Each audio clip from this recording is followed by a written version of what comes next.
The Dream of Little Took. Ah, yes, that was Little Took. In reality his name was not Took, but that was what he called himself before he could speak plain. He meant it for Charles, and it is all well enough if one does but know it.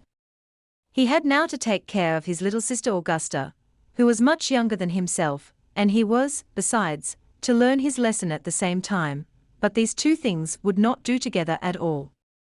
There sat the poor little fellow, with his sister on his lap, and he sang to her all the songs he knew, and he glanced the while from time to time into the geography book that lay open before him. By the next morning he was to have learnt all the towns in Zealand by heart, and to know about them all that is possible to be known. His mother now came home, for she had been out, and took little Augusta on her arm. Took ran quickly to the window, and read so eagerly that he pretty nearly read his eyes out, for it got darker and darker, but his mother had no money to buy a candle. "There goes the old washerwoman over the way," said his mother, as she looked out of the window. "The poor woman can hardly drag herself along, and she must now drag the pail home from the fountain. Be a good boy, Tukey, and run across and help the old woman, won't you?"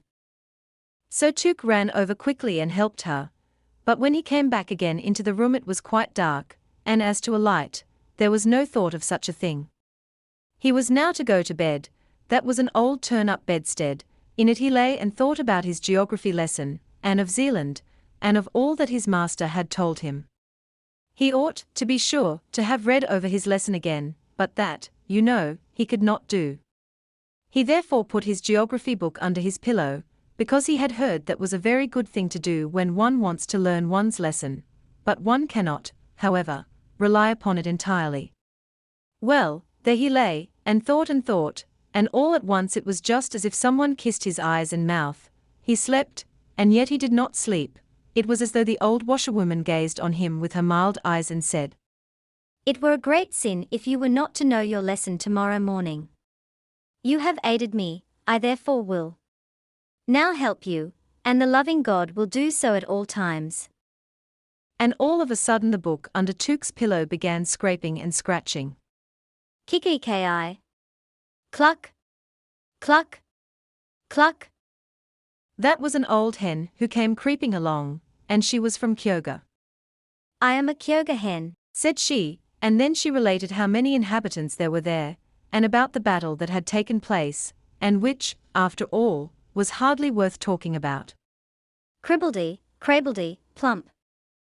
Down fell somebody. It was a wooden bird, the popinjay used at the shooting matches at Prasto.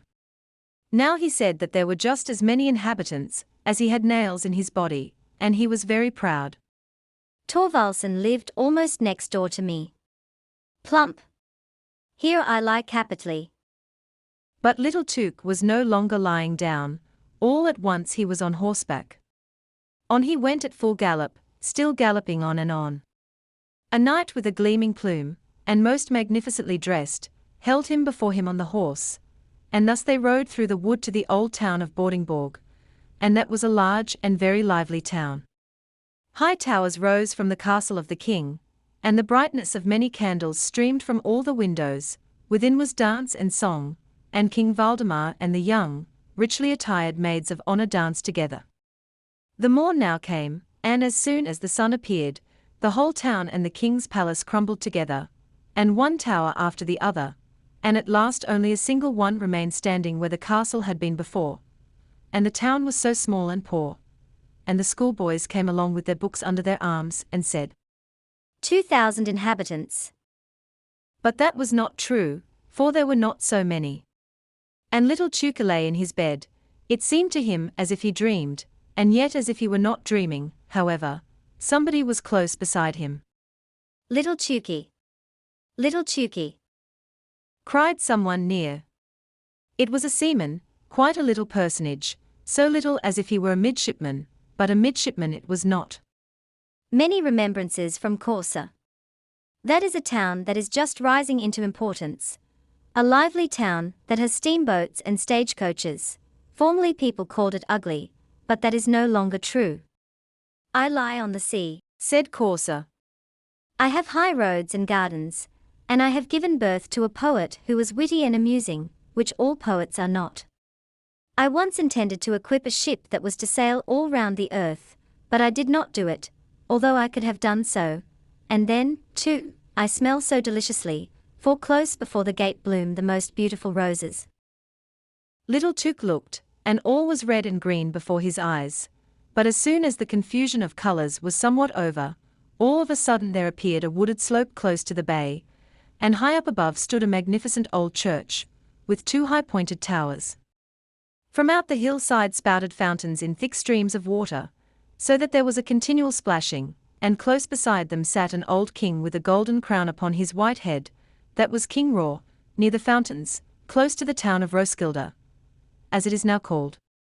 And up the slope into the old church went all the kings and queens of Denmark, hand in hand, all with their golden crowns, and the organ played and the fountains rustled.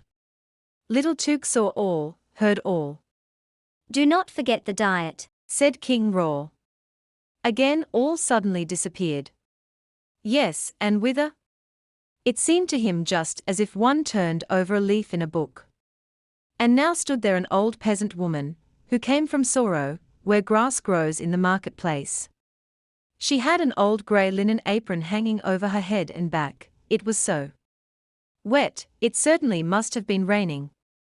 Yes, that it has, said she, and she now related many pretty things out of Holberg's comedies, and about Valdemar and Absalon, but all at once she cowered together, and her head began shaking backwards and forwards, and she looked as she were going to make a spring. Croak, croak, said she. It is wet, it is wet. There is such a pleasant death-like stillness in Sorb. She was now suddenly a frog. Croak, and now she was an old woman. One must dress according to the weather, said she. It is wet, it is wet. My town is just like a bottle, and one gets in by the neck, and by the neck one must get out again. In former times I had the finest fish, and now I have fresh rosy-cheeked boys at the bottom of the bottle, who learn wisdom, Hebrew, Greek, croak. When she spoke it sounded just like the noise of frogs, or as if one walked with great boots over a moor, always the same tone, so uniform, and so tiring that Little Took fell into a good sound sleep, which, by the by, could not do him any harm. But even in this sleep there came a dream, or whatever else it was. His little sister Augusta, she with the blue eyes and the fair curling hair, was suddenly a tall, beautiful girl, and without having wings was yet able to fly, and she now flew over Zealand, over the green woods and the blue lakes. Do you hear the cock crow, Chooky? Cock-a-doodle-doo. The cocks are flying up from Kyoga. You will have a farmyard, so large, oh, so very large. You will suffer neither hunger nor thirst. You will get on in the world. You will be a rich and happy man. Your house will exalt itself like King Valdemar's tower, and will be richly decorated with marble statues, like that at Prasto. You understand what I mean. Your name shall circulate with renown all round the earth, like unto the ship that was to have sailed from Corsa, and in Roskilde. Do not forget the diet, said King Raw. Then you will speak well and wisely, little Chooky, and when at last you sink into your grave, you shall sleep as quietly as if I lay in sorrow, said Took, awaking. It was bright day, and he was now quite unable to call to mind his dream. That, however, was not at all necessary, for one may not know what the future will bring. And out of bed he jumped, and read in his book, and now all at once he knew his whole lesson. And the old washerwoman popped her head in at the door, nodded to him friendly, and said, Thanks, many thanks, my good child, for your help. May the good ever-loving God fulfill your loveliest dream. Little Chooky did not at all know what he had dreamed, but the loving God knew it.